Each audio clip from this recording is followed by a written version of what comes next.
Hi everyone, welcome to Nenu Mee Shravani. Please subscribe and hit the bell button. ఇవాళ మన ఛానల్లో నిమ్మకాయ రసం ఎలా ప్రిపేర్ చేయాలో చూద్దాం. తక్కువ టైంలో స్టవ్ దగ్గర ఎక్కువ టైం స్పెండ్ చేయకుండా చేసుకోగలిగే సూపర్ టేస్టీ అండ్ చలువ చేసే రెసిపీస్ చేసుకోగలిగితే అంతకన్నా ఆనందం ఏముంటుంది ఈ ఎండాకాలంలో కదా. మరి ఎవరైనా ఓ ముద్ద ఎక్కువే తినేంత బాగుండే ఈ రసం ప్రాసెస్లోకి వెళ్ళే ముందు ఛానల్ని కనుక ఫస్ట్ టైం చూస్తున్నట్టయితే తప్పకుండా సబ్స్క్రైబ్ చేసుకోండి. అలాగే పక్కనే ఉన్న బెల్ ఐకాన్ని కూడా ప్రెస్ చేయండి. ఇంకా లేట్ చేయకుండా ప్రాసెస్లోకి వెళ్ళిపోదాం.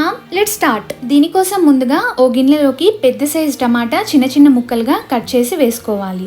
నెక్స్ట్ దీంట్లోకి పావు కప్పు సన్నగా తరిగిన కొత్తిమీర, అలాగే ఓ ఇంచు అల్లం చిన్న చిన్న ముక్కలుగా కట్ చేసి వేసుకోవాలి.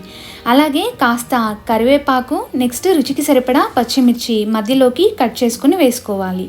అలాగే రుచికి సరిపడా ఉప్పు, పావు టీ స్పూన్ పసుపు, ఓ 3 గ్లాసులు నీళ్లు పోసుకొని స్టవ్ పైన ఉంచుకొని మరిగించుకోవాలి. ఈలోగా ఓ మిక్సీ జార్లోకి 1 టీ స్పూన్ జీలకర్ర, 2 టీ స్పూన్లు ధనియాలు, అలాగే 1/2 టీ స్పూన్ మిరియాలు వేసుకొని కచ్చాపచ్చాగా గ్రైండ్ చేసుకొని పక్కన పెట్టుకోవాలి.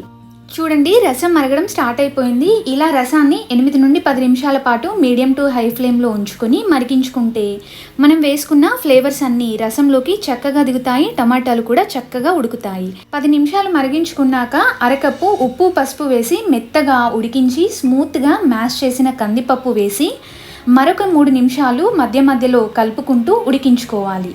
రసం ఇంకాస్త చిక్కగా కావాలనుకుంటే 3/4 కప్పు వరకు ఉడికించిన కందిపప్పు వేసుకుంటే సరిపోతుంది. నెక్స్ట్ తాలింపు కోసం స్టవ్ ఆన్ చేసి ప్యాన్ పెట్టుకొని 2 టేబుల్ స్పూన్లు నూనె వేసుకుని వేడి చేసుకోవాలి. నూనె వేడయ్యాక దీంట్లోకి 1/2 టీ స్పూన్ ఆవాలు, 2-3 ఎండుమిర్చి, కాస్త కరివేపాకు, అలాగే పావు టీ స్పూన్ ఇంగువ, ముందుగా గ్రైండ్ చేసి పెట్టుకున్న పొడిని వేసుకొని ఒక 30 సెకండ్ల పాటు ఫ్రై చేసుకొని ఈ తాలింపు మిశ్రమాన్ని స్టవ్ ఆఫ్ చేసుకొని రసంలో వేసుకొని కలుపుకోవాలి. ఫైనల్గా ఒక 2 టేబుల్ స్పూన్లు నిమ్మరసం వేసుకొని కలుపుకుంటే క్విక్ అండ్ టేస్టీ నిమ్మకాయ చారు రెడీ. మీరు కూడా ఈ టేస్టీ రెసిపీని తప్పకుండా ట్రై చేసి ఫీడ్బ్యాక్ని కామెంట్ సెక్షన్లో తెలియజేయండి. ఫైనల్లీ ఇదండి ఇవాల్టి వీడియో. నచ్చిందా? వీడియో కనుక నచ్చినట్టయితే లైక్ చేయండి, షేర్ చేయండి, ఛానల్ని తప్పకుండా సబ్స్క్రైబ్ చేసుకోండి. Thanks for watching.